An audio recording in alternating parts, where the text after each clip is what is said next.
saya Cinta Rahma Kartika Putri, nomor absen 6. Perkenalkan, nama saya Faiz Amri Kurniawan dari absen 7. Perkenalkan, nama saya Nadira Zahra Ramadhani, nomor absen 17. Perkenalkan, nama saya Mas Eki Najamuddin Akbar, nomor absen 28. Perkenalkan, nama saya RR Adisti Citra Cahya Nofrianti, nomor absen 29. Nama saya Aja Safira, saya dari kelompok Yogurt.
Pada kesempatan kali ini, kami akan menjelaskan bagaimana cara membuat yogurt dengan baik dan benar. Sebelum itu, di sini saya akan menjelaskan apa sih yogurt itu. Jadi, yogurt itu adalah salah satu produk olahan dari fermentasi yang menggunakan bahan dasar susu.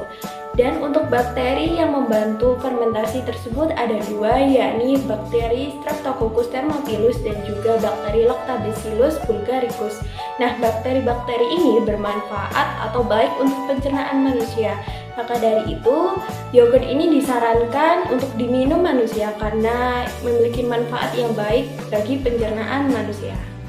Lalu untuk langkah-langkah pengerjaan adalah yang pertama, kita siapkan alat dan bahan terlebih dahulu. Sebelum kita menggunakan alat-alat tersebut, kita harus mensterilisasinya terlebih dahulu agar alat-alat tersebut lebih steril saat akan digunakan. Lalu yang kedua, kita harus merebus susunya terlebih dahulu sekitar 10 menit atau sampai 80 derajat Celcius. Proses perebusan juga dapat membantu mengurangi resiko keracunan makanan yang disebabkan oleh kontaminasi bakteri Salmonella, E. coli, dan Listeria. Membuat yogurt, menunggu susu menjadi suhu ruangan atau sedikit lebih dingin sebelum menambahkan starter kultur yang penting untuk menghindari kematian bakteri yang dibutuhkan. Setelah itu, masukkan 2 sendok makan yogurt plain, lalu tutup rapat. Yogurt plain tanpa tambahan rasa atau gula digunakan sebagai starter kultur bakteri dalam pembuatan yogurt. Starter kultur bakteri ini adalah mikroorganisme yang mengubah susu menjadi yogurt melalui proses fermentasi. Bakteri dalam starter kultur bakteri yogurt plain akan berkembang biak dalam susu dan menghasilkan asam laktat yang membuat susu mengental dan berubah menjadi tekstur kental seperti yogurt.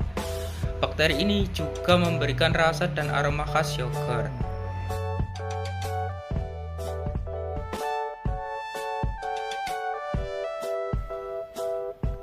Yogurt harus disimpan di tempat yang gelap karena cahaya mempengaruhi pertumbuhan bakteri. Cahaya matahari atau lampu dapat mempercepat pertumbuhan bakteri yang tidak diinginkan sehingga tidak menghasilkan yogurt yang baik dikonsumsi. Dengan menyimpan yogurt di tempat yang gelap dan suhu yang tepat dapat membantu pertumbuhan bakteri asam laknat dengan baik sehingga menghasilkan produk yogurt yang sehat dan baik dikonsumsi. Yogurt dibuat melalui fermentasi susu oleh bakteri asam laktat yang termasuk dalam kelompok mikroorganisme yang disebut sebagai starter culture. Starter culture tersebut terdiri dari 2 spesies bakteri, yakni Lactobacillus bulgaricus dan Streptococcus thermophilus. Ketika susu dipanaskan hingga suhu tertentu, kedua jenis bakteri tersebut ditambahkan ke dalam susu. Kemudian bakteri-bakteri tersebut mulai tumbuh dan berkembang biak dalam susu, menghasilkan asam laktat yang memberikan rasa asam pada yogurt dan membentuk tekstur yang kental. Selama proses fermentasi, bakteri-bakteri ini juga menghasilkan senyawa-senyawa seperti asetolin, diasetil, dan asam sitrat yang memberikan rasa dan aroma khas pada yogurt. Proses fermentasi ini juga membantu mengubah laktosa dalam susu menjadi asam laktat, sehingga membuat yogurt lebih mudah dicerna oleh orang yang intoleran laktosa. Dalam produksi yogurt, sangat penting untuk menggunakan starter culture yang benar dan menjaga kondisi lingkungan yang optimal untuk pertumbuhan bakteri, seperti suhu dan kelembapan yang tepat. Hal ini akan memastikan bahwa yogurt yang dihasilkan memiliki rasa, aroma, dan tekstur yang baik, serta memiliki konsistensi yang sama pada setiap produksi. Mengapa dipilih yogurt blend sebagai fermentasi? Dikarenakan yogurt blend adalah produk olahan susu yang dibuat dengan proses fermentasi tanpa pemanis maupun pewarna buatan. Yogurt ini memiliki cita rasa asli karena belum diberi tambahan perasa. Di yogurt ini terdapat mikroba Streptococcus thermophilus dan Lactobacillus bulgaricus yang manfaat utamanya untuk melancarkan pencernaan. Sekian penjelasan dari kelompok kami. Mohon maaf bila ada kesalahan kata. Wassalamualaikum warahmatullahi wabarakatuh.